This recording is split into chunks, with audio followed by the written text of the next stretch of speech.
Go. Streaming from South Africa to the world. This is the Stonks Go Moon Podcast. What just happened?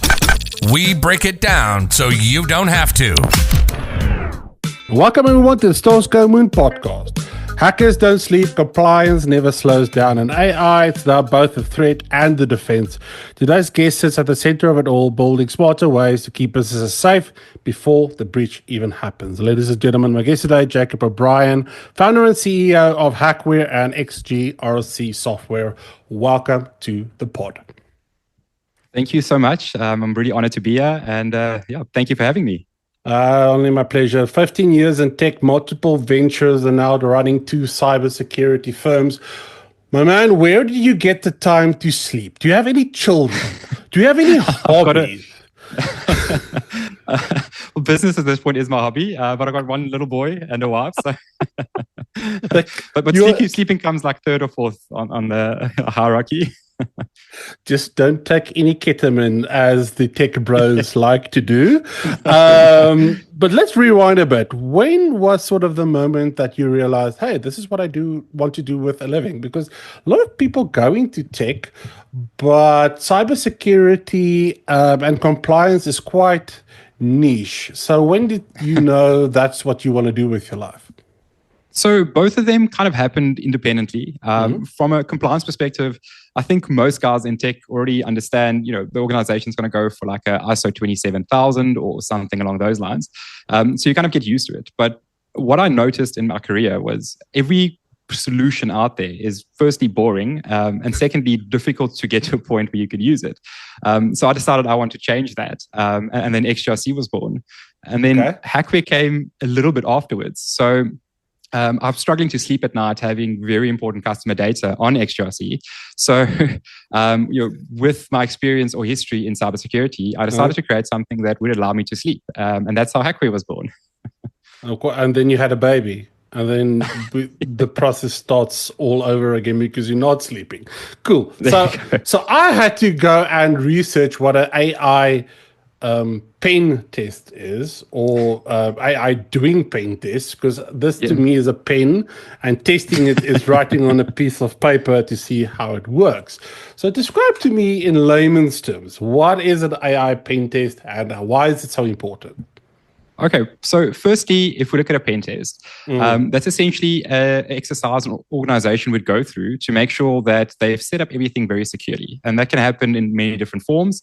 It could be physical security, where you physically try and break in, or it could be web application security, which is where Hackware focuses, to make sure that no one can get into your environment from anything external facing, so your websites or anything that you're hosting.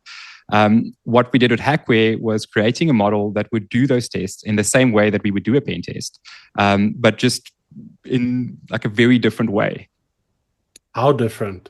Like, just explain to me how different. What's different? Yeah. So, as an example, if we had to compare Hackware to a traditional pen test, you would get a person that would do that pen test. They might be tired that day.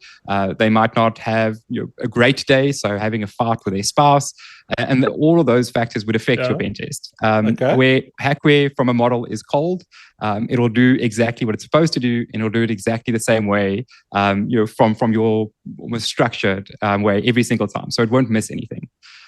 So we still recommend pen tests from Hackware, but a pen test also gives you a point in time. So if you do a pen test every year, so at that point in time, you will know that your organization was safe. You've got everything in place, or they'll tell you what to fix. Where Hackware is going to do that daily. Okay. So what types of organizations ideally have to do a pen test? So in today's day and age, where specifically compliance standards have gotten so rigorous, if you look at also your legislation, so things like POPI or GDPR, I would recommend every organization that stores data should do a type of pen test. Okay. If you're a small mom and pop shop, a pen test is probably not going to be realistic. But any technology organization is the absolute must. You have to do a pen test. Do you think there are organizations out there, specifically maybe locally, I don't know, internationally, that are skipping those exercises? Most definitely. seen a lot of organizations where they've been operating for 20, 30 years, and we will be their first pen test. So that does happen. And once you kind of go through your first pen test, everyone will kind of redo it the next year, because the type of vulnerabilities found are so deep within your organization that you want to make sure that no one ever finds them again. Wow. Okay. So AI, very cool tool. You've got something called Scan and Pray, proactively hunting vulnerabilities. We're always thinking AI first, or was it sort of an afterthought? So on the Hackware side, AI was born into it. I specifically wanted a separation between traditional scanning tools or vulnerability assessment tools that will use something like a Python script to run and give you a yes or no. I never wanted that. I specifically wanted them to identify things separately. So if you look at the models that we use in something basic like cross-site scripting or SQL injection, those are terms that most people would have heard of but not necessarily understand. So if you take something like that, in a traditional method, it would run and say, yes, you are vulnerable, or no, you're not vulnerable. With our models, it goes into detail. It'll explain that it's been blocked by a WAF, or it'll try it in a different way. So similar to a human, it won't just hammer the same thing over and over again. Its whole purpose is to find a different way to exploit that vulnerability. Interesting. All right. So let's talk visibility a bit. You've got a product on what that's called OneView. Is that also on Hackware side? That's correct. Yes. All right. So yes. Yeah. No. I was wanting to learn more about OneView because my research said that it's something about clarity and establishing clarity within data. So as an example, within any organization, so whether you're small or large, and unfortunately this kind of grows the bigger you become, but you'll have multiple tools popping out notifications from your endpoints or your firewalls. You'll have notifications for days. And it's very difficult. There you go. Yeah. It's very difficult for organization to identify what do I need to focus on first.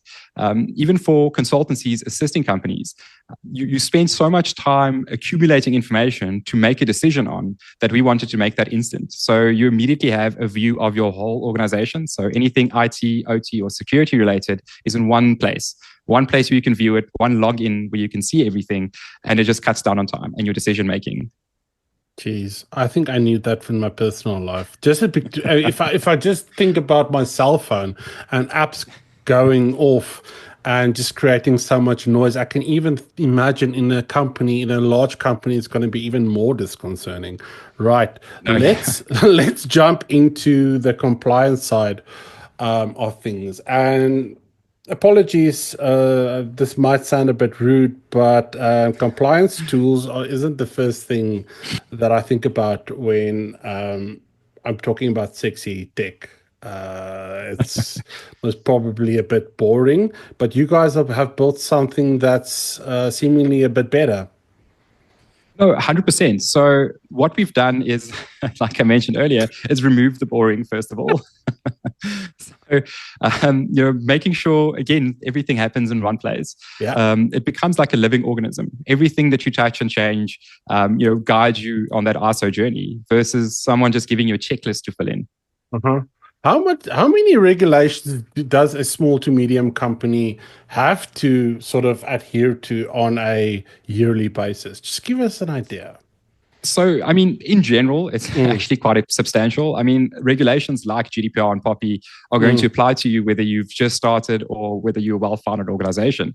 That's unfortunately the case. And then regulations like ISO become very important for us to make sure that whatever you purchase, that little ISO logo gives you the confidence to say they've gone through the right checks and balances. I can trust the product and I can trust what they're telling me because someone else has verified that. So for small organizations, you're still going to need to focus on the kind of legislation side that counts for everyone. But as you kind of move up in that food chain, we want to supply to large organizations. ISO becomes the staple for what you need to comply to. And your XGRC, in that sense, kind of guides you through the process. So it almost makes it as simple as long as you're kind of filling in everything on the system, you're becoming ISO compliant. Okay, cool. You gave a talk recently that I saw at Microsoft Seasons of AI on ransomware and AI. What sort of the biggest point that you made that shocked people? What were people not aware of? That's the thing. I think the biggest thing that kind of blew people away was how quickly you could create a little bot that kind of causes excessive damage. And we use something in what's called the OWASP top 10. So that would generally be the core organization that you look at to see what are the 10 things right now that we should be scared of as a software company. Yeah. And we in that little talk that took about 15 minutes, we used ChatGPT and built a model that will go and find server-side request forgery items in organizations in EU. And it is so quick and so effective. Everyone is kind of thinking like it would take weeks or days, or you need to be like excessively smart to build it out. And that's kind of what you're seeing in the industry. Cybercriminals are using tools like that to pop out something quite quickly and cause excessive amounts of mayhem. Geez, so we're so used to think AI is generative AI, whereas you can actually build a minimum viable product for very cheap, and then your brain goes, "Oh, okay, cool. So we're just going to use it for good then." No, there are a whole little subset of criminals now. Yes. Moving on from the, I am a Nigerian prince. Please send me $50 and I will tell you where the gold is buried.